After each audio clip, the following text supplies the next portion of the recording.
Hey fragrance friends and fanatics, welcome back to the Centaur Fragrance channel. It's Benjamin back at it again, and today we're going to be talking about Turbulent from the house of none other than Nick Ricardo. You probably haven't heard about this brand, you probably have not heard about this fragrance, but I'm happy to be able to bring it to you today. Before I talk about the notes and the rest of the fragrance, I did want to mention that this brand is message and the image of the brand is non-binary, it's genderless, and all about being who you are and freedom. So that might appeal you, draw you to the brand. It might appeal to you, or it might not. So I did want to put that out there. This might be a brand that some of y'all really connect to, but for some people, it might not work. But let's talk about the juice. That's what really matters with this fragrance. And this is a very good ambery, second skin kind of fragrance, but there's a lot of complexity going on in this fragrance. Off the top, I have a bunch sprayed on my arm, but I'll do another spray for you. And pretty good sprayer. It's kind of short and abrupt, but not bad at all. And I get amber, I get a little bit of patchouli, I maybe get a little bit of incensey quality from like labdanum and myrrh, and there's some geranium. With the name of this fragrance being called Turbulent, which often means like something that's fast, something that's moving, maybe even something that's rebellious. This kind of fragrance, that definitely is the case in the opening. The opening doesn't seem very well blended or too harmonious.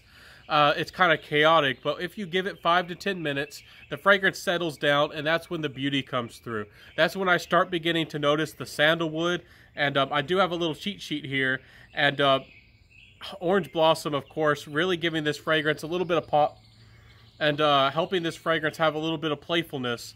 And there is some leather in the background. The saffron here doesn't smell as rich as I maybe would want the saffron. It almost comes off a little bit of a medicinal saffron, which I haven't encountered that very often. And I think the patchouli here is maybe adding a synthetic patchouli, and it's kind of playing its part, but it is a little bit off. But overall, the fragrance is well done. It does smell great, and it's probably my favorite from the house. You do have to wait for the dry down. The opening, just to me, is a little bit chaotic. It's a little bit, it's not, all the notes are kind of fighting each other. They're punching, and then you have to wait for the harmony when they all settle down and they all shake hands and want to be friends again. So that's how I'm putting it. This fragrance is pretty nice overall. Again, you gotta like amber. You gotta like a modern amber patchouli kind of fragrance. It's very complex. It actually has a lot of notes. Top notes like patchouli, amber, vanilla, bergamot. Middle notes labdanum, tonka, geranium, orange blossom, vetiver, and myrrh. Base notes musk, leather, sandalwood, and saffron. So again, what I mostly notice out of this fragrance is amber, patchouli, a little bit of the saffron, incensey qualities, and maybe a little bit of orange rounding out the edges. That's mostly what I get out of this fragrance. But in the dry down, y'all know how much I like sandalwood. It's a real winner for me. It really, the sandalwood in this fragrance isn't the most creamy, but even though it might not be the best sandalwood in the world, to some of you people who really know sandalwood, I still love it, and it's very wearable. Now, I have said a little bit of some critiques about this fragrance with the smell, and I still really end up really liking this fragrance. But what really is the saving grace? You know, the real hallmark of this brand and this fragrance is the longevity. Now, this fragrance is about 24% concentration. It's no joke. It's a real parfum. It's you're going to easily get 8 hours out of this fragrance. I was getting anywhere from 8 to 12 hours, depending on how much I wore, if I got any on my clothes. This fragrance is no joke. It is a little bit lighter. It doesn't project extremely heavily, but it does have sillage, and it is noticeable. It's not weak, and it lasts a long time. So I think that's a big plus with this brand. You're maybe sacrificing a little bit of that natural smell or that natural, you know, aspect of it that you might think equivalates to quality for a little bit of the performance. And for some people, that's going to be a real big win. You know, some people aren't sticklers for a little bit of the quality, and they might not really care as much about maybe that little bit of a better smell, just a little bit. They'd rather have some better longevity. So that's what this one is giving you. They're choosing a little bit of longevity over that natural kind of smell, just a little bit. It's not bad smelling, but I do want to put it out there. Anyways, compliment factor wise, this one actually did get noticed a lot. This is a highly versatile scent. It's easy to wear, highly versatile. It does get noticed. It is fresh and almost powdery and almost musky in its own way, that it does come off almost like a clean fragrance, but there's something different about it. It doesn't smell overtly spicy like as in heat, like a chili pepper or a habanero, but it does come off with the saffron and some of these more interesting qualities about it. It can come off almost as like spiced, or almost like it's oriental, but it almost wants to trick you. It's not, but it almost comes off that way.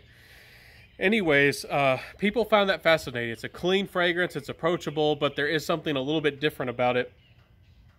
It is a fragrance that is pretty dynamic, and the fragrance feels like it moves a lot, and it feels like it's pretty complex without being becoming overtly strange or overtly daring or overtly unique.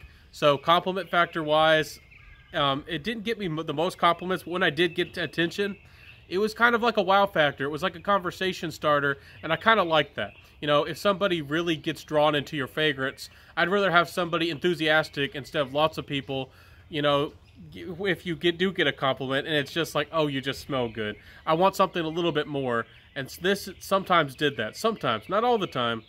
But anyways, with the price, these are 50 mils for about $64 US dollars.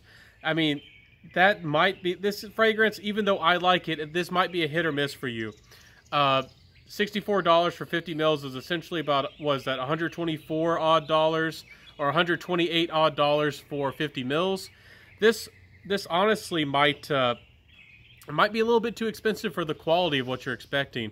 But if you factor in the longevity and the brand, and that you know, this is more of an indie brand. This isn't you know, a giant conglomerate corporation where they're buying in bulk with 1,000 pounds or hundreds of thousands of pounds of aroma chemicals where they can pass those savings on to you. You know, this brand is a little bit more of almost like indie or indie niche. So please take that into consideration. I do think that this is a good brand. I'm not trying to hype it up. I did pay for these with my own money. They did give me a discount, but I did pay for it. And all transparency. And it's good stuff. Y'all gotta let me know. Do you like second skin kind of smells? Do you like amber? Let me know. Does this fragrance sound good to you?